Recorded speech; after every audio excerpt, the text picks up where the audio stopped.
अस्सलामु अलैकुम वरहमतुल्लाहि वबरकातुहू।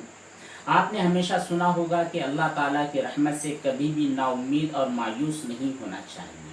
हमेशा अल्लाह ताला की ज़ात पर तवक्कुल और भरोसा हमें करना चाहिए, क्योंकि हमारी ज़िंदगी में हमारे साथ बहुत सारे ऐसे हालात और वाक़यात पेश आ जाते हैं जिनकी वजह से हमें ये लगता है कि शायद ये मामला हमारे साथ जो हुआ है तो हमें तकलीफ़ में मुब्तला करने के लिए हुआ है। हमारे साथ जो वाक़या पेश आया है इसकी वजह से हम अपने ज़िंदगी में बहुत पीछे चले जा रहे हैं, जबकि ऐसा नहीं होता। आपके साथ जो कुछ होता है वो आपकी खैर और आपकी भलाई के लिए होता है। एक छोटा सा वाक़या ये है कि सामान से भरा हुआ एक मुकम्मल समंदर का जो जहाज़ होता है वो अपने सफ़र में रवां दवा था। अचानक तेज हवाओं का झोंका आया, जिसकी वजह से करीब था कि वो जो जहाज जिसमें लोग भी सवार थे, जिसमें सामान भी था, सामान तिजारत था, घरेलू इस्तेमाल की जाने वाली चीजें भी वहां पर मौजूद थे। अब लोगों को एहसास हुआ कि इस जहाज में से कुछ सामान कम करना जरूरी है। अगर हम वो सामान कम नहीं करेंगे तो हो सकता है कि हमारा पूरा सामान बर्बाद हो जाए, पूरे लोग बर्बाद हो जाए। इसलिए उन तमाम लोगों ने आपस में फैसला किया और कहा कि इतना इतना क्विंटल जो सामान हमारे जहाज में है उसको हम हल्का कर देंगे, यानी जहाज से फेंक देंगे। लिहाजा उन तमाम ताजिर लोगों ने आपस में मशवरा किया कि सबसे ज्यादा सामान किसके पास है देखो। तो उन्होंने देखा कि जहाज में करीबन 100 के करीब लोग हैं और उनमें से एक इंसान ऐसा है जिसके पास बहुत ज्यादा सामान है। अब क्या करें? लोगों ने उठाया, उसके सामान को बाहर फेंक दिया। उस शख्स ने एहतिजाज की सदा बुलंद की और कहा कि आप लोग मेरे साथ जुल्म कर रहे हो, ये आप लोगों के लिए भली बात नहीं है, अल्लाह ताला आपसे बदला लेगा। लेकिन फिर उन तमाम ताजिरों ने मिलकर वो उस एक इंसान को भी उठाकर बाहर फेंक दिया कि जा, तेरा सामान भी गया और तू भी चला जा।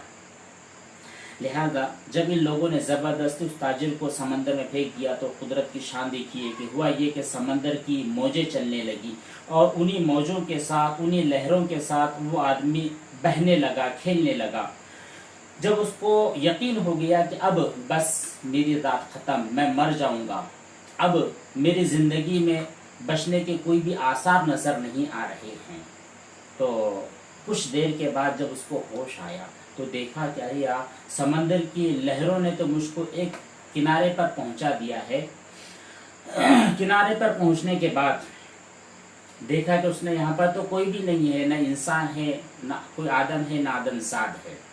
वहाँ पर परिंदों का भी गुजर नहीं है। कुछ लकड़ियाँ उसको वहाँ पर मिली तो उस लकड़ियों के सहारे उसने उसको जलाया।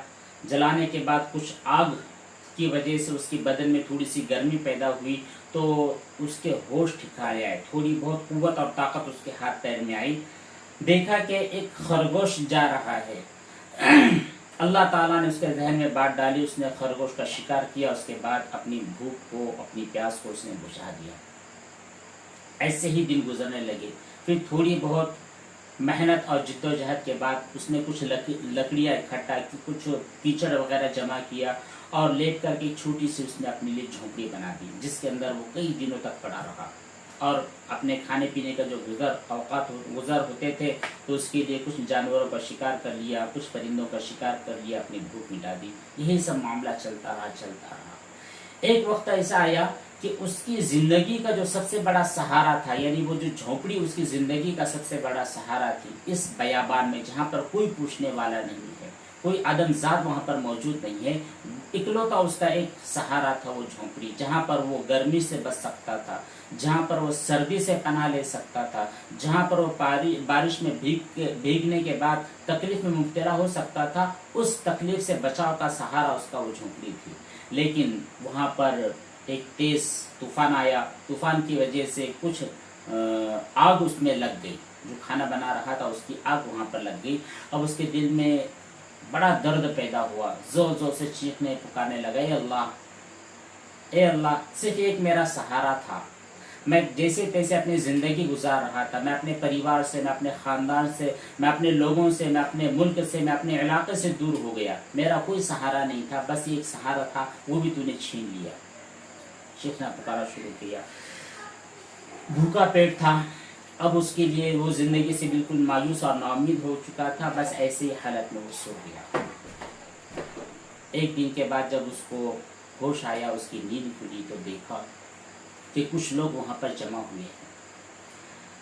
معلوم کرنے پر اس کو پتہ چلا، لوگوں نے کہا کہ بھائی دیکھو، اب ہم نے گزشتہ کل کی رات یہاں پر ایک آگ دیکھی، ایک دھواں اٹھتے ہوئے دیکھا، ہم کو محسوس ہوا کہ یہ جگہ ایسی جہاں پر کوئی چیز ہو نہیں سکتی، یہاں پر کوئی انسان بستا بھی نہیں ہے، تو کیا ہوا، کیا ماجرا پیش آیا، کیا حالات ایسے پیش آئے کہ یہاں پر دھواں اٹھتا ہوا نظر آیا۔ اس لیے ہم نے جستجو کے لیے بہت دور سے ہم لوگ آئے ہیں کہ اگر ہو سکتا ہے یہاں پر کوئی انسان ہو جو مصیبت میں پھنسا ہوا ہو تو اس کو ہم یہاں سے چھڑا لیں اور اپنے ملک میں جہاں سے وہ آیا ہے وہاں پر اس کو پہنچا دیں۔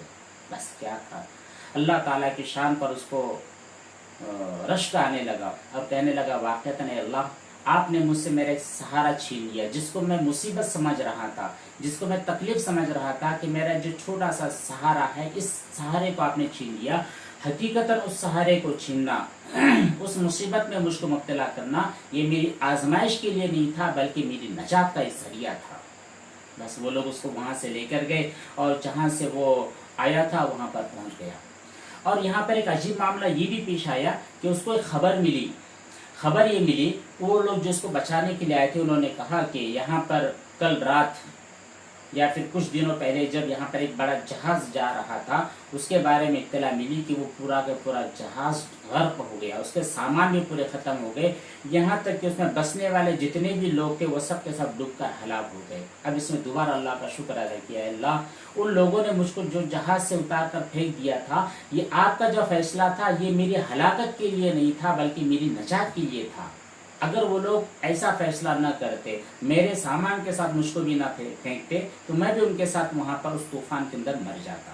تو دیکھیے اتنی بڑی تکلیف کسی انسان کے ساتھ پیش آ رہی ہے، اتنی بڑی آزمائش کسی انسان کے ساتھ پیش آ رہی ہے، لیکن حقیقت میں وہ آزمائش نہیں ہے، وہ تکلیف نہیں ہے، وہ انسان کی نجات کا ذریعہ ہے۔ تو ایسے ہی دیکھیے ہماری زندگی میں بہت سارے کیسے حالات پیش آتے رہتے ہیں، تو ہمیں کبھی بھی اللہ تعالیٰ کی رحمت سے مایوس اور نا امید نہیں ہونا چاہیے۔ جو بھی تکلیف ہو، کسی بھی انسان کی زندگی کسی بھی تکلیف سے خالی نہیں ہو سکتی، صبح شام رات دن، اپنوں میں پرایوں میں، دوستوں میں غیروں میں، ہر جگہ آپ کو تکلیف کا سامنا کرنا پڑ سکتا ہے، لیکن وہاں پر آپ توکل اور بھروسہ صرف اور صرف اللہ تعالیٰ کی ذات پر رکھیے، یقین رکھیے، توکل رکھیے اللہ تعالیٰ کی ذات پر کہ وہ کبھی بھی آپ کے ساتھ برا نہیں کرے گا۔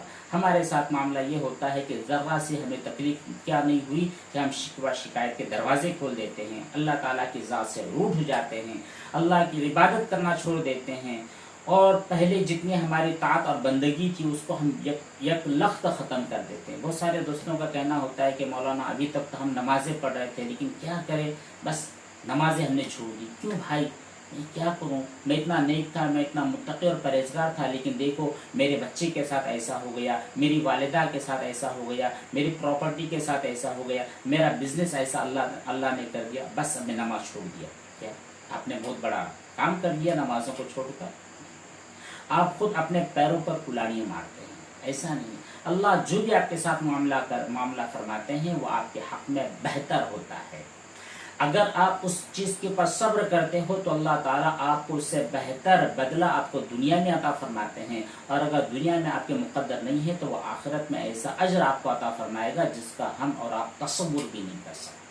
بس کوشش کیجئے کہ جو بھی ہمارے ساتھ حالات اور جو بھی معاملات اللہ تعالیٰ فرماتے ہیں وہ اللہ تعالیٰ کی طرف سے ہمارے حق میں خیر ہی ہوتے ہیں، اس بات پر آپ پختہ یقین رکھیں۔